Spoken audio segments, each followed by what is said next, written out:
Not too long ago, we posted a video on this site about something that was going on not too far from me in a city called Morton Grove. You can watch this video right up here if you want to get all the details on the background. But in short, an American Legion group, a veterans group, said they would not give the park district the money that they had always given them because the park district's chair was not standing for the Pledge of Allegiance.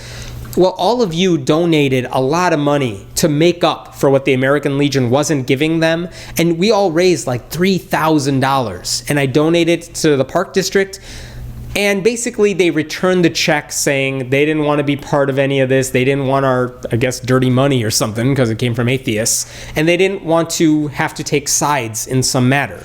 Now, to me, it seems like they're taking a side when they're taking money from the American Legion group and they have to stand for the pledge in order to accept it. But whatever.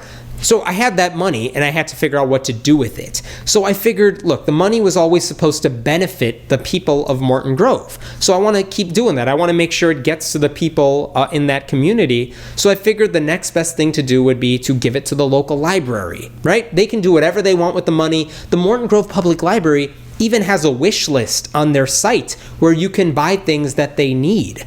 So I sent a check to the Morton Grove Public Library, and I heard from them this week that they also do not want the money.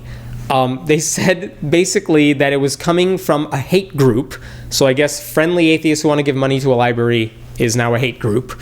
And they offered their reasons for why it's a hate group, which are, as you might guess, completely off base. They make no sense at all. I can't believe how hard it is to get rid of $3,000. You would think a library, especially strapped for cash as they are, would be welcoming of the money, but this one was not. So I would say two things. First of all, the Morton Grove Public Library does really have a wish list of things they need, and we'll put that link below.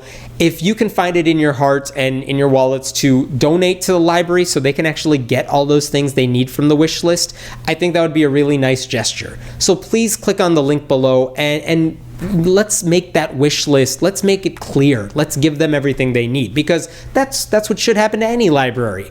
But the second thing is I'm trying to figure out what to do with the money. And again, I still want to give it to the people of Morton Grove. So I'm going to give it to the Niles Food Pantry, which is another community not far from Morton Grove. And it's a food pantry that serves people who are hungry in a lot of Morton Grove and surrounding communities. I think that's a fair place to give the money.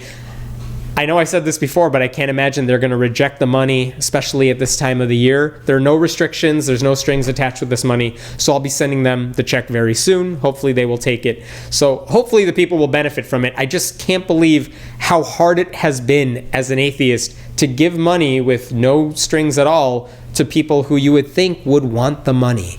I hope that's just an isolated incident, but I fear that you might have heard this story in a lot of different communities if it happened there too. But in any case, please click on that link below, and please let's fulfill their wish list and show that, look, we're not holding the librarians at fault for this. It's not the people in that community who should suffer or not get what they need because of the actions of a few lousy Board of Trustees members. The Board of Trustees actually had a meeting that was videotaped, and you can find a link to that below, where they were discussing why my website is supposedly a hate group. And all the things they said, they should have been rebutted by somebody. They were not. So she made a lot of false accusations about things I write, things I stand for, and no one there had a response for her. But I do have a response for her, and you can read that with the link below. My name is Hemant Mehta, and I write for friendlyatheist.com. Please leave a comment below, and we will check them out very soon.